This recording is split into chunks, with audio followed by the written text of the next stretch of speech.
कहते हैं तो कहते हैं कि हनुमान चालीसा तुम रोज पढ़ते हैं, तो हमने कहा कि मन से पढ़िए, श्रद्धा से पढ़िए, भावपूर्ण पढ़िए। हाँ, साथ में एक बात यह है कि चलनी में गैया जो है और दोष दयु को दे, हरिगुरु कहो न माने अपनों ही फल ले। बात यह है कि हम रोज दूध दुहने जाते हैं, लेकिन पात्र कैसा है चलनी, तो एक बूंद आपको दूध पीने को नहीं मिलेगा। अब आप हनुमान चालीसा पढ़ो 100 और इसके बाद करो मनमानी आचरण, तो हनुमान जी महाराज कृपा नहीं करेंगे, क्योंकि हनुमान जी महाराज महाभागवत है।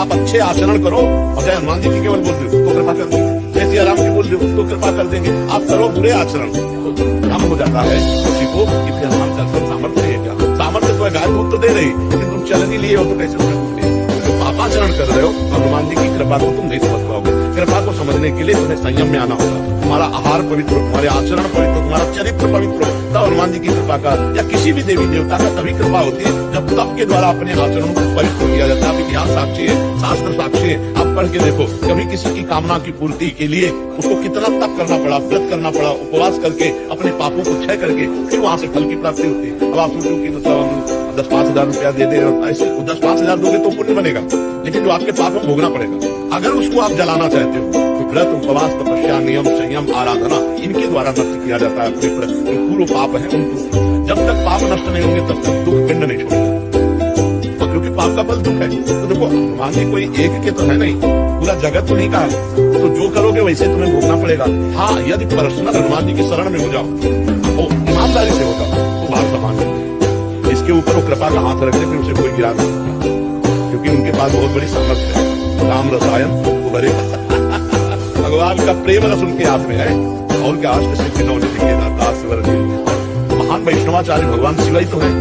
भगवान शिव ही तो हनुमान जी है, कोई थोड़ी। कोई तो राम जी के चरण पर राम जी रामेश्वर की रूप में उनकी आराधना कर रहे हैं। तो आराधना में मन नहीं लगता, लोग व्यभिचार प्रवृत्तियों में, मनमानी आचरणों में फंसे, इसलिए उनको ऐसा लगता है कोई ऐसा मिले जुगाड़ कि हम जाकर रुपया दे दो कि मनमानी हम पापाचरण करें, वो तपस्या करके हमें सुखी करता रहे। ऐसा हमें कहीं भी ध्यान नहीं, ऐसा कहीं नहीं पड़ा, ऐसा नहीं होगा। और जिन लोगों को लगता है कि मैं वहां गया और काम हो गया मेरा, तो उनके पुण्य काम कर गए, उनका पुण्य जो था वो काम कर गया, तुक्का लग गया।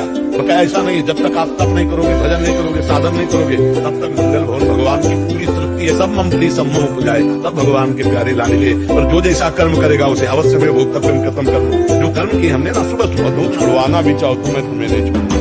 तुम हमसे प्यार करो ना करो, हम तुमसे प्यार करते हैं। तुम हमारी तरफ देखो ना देखो, हम सिर्फ तुम्हारी तरफ देखते हैं।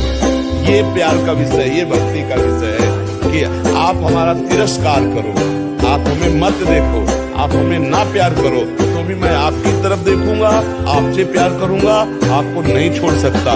ऐसा भक्त माया पर विजय प्राप्त कर ले।